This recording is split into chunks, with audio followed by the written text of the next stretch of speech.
Back, the police have successfully managed to establish the identity of 27 people who died during the horrific Rajkot Game Zone fire incident.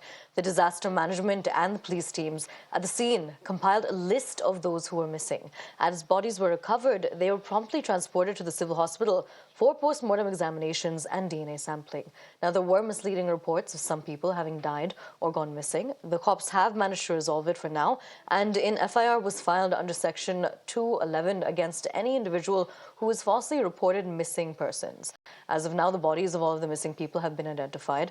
On the investigation front, the Rajkot chief fire official, IV Kher, and a town planning officer are being questioned on how the game zone was allowed to operate only with an entertainment license. Home Minister Harsh Sanghvi has instructed the SIT to record all statements and submit the final report soon. The government's decision on whether to take legal action against the officials will be based on the SIT's final report.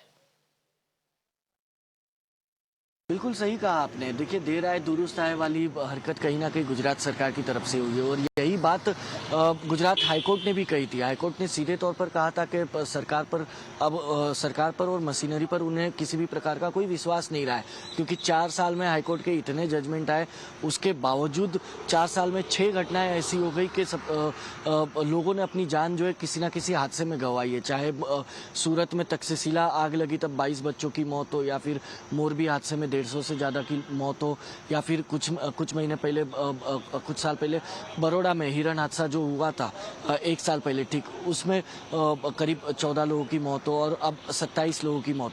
तो कहीं ना कहीं ये अपने आप को बचाने के लिए अब गुजरात सरकार जो है वो इस तरीके की एक्शन ले रही है। आपको एक बात अगर बता दूं तो आप देखिए, अब तक जितने भी 4 बड़े इंसिडेंट हुए हैं, अगर उसकी जो SIT गठित की गई है, अगर उसके SIT चीफ को अगर आप देखेंगे तो यही सुभाष त्रिवेदी जो उन सभी SIT के चीफ आपको मिलेंगे।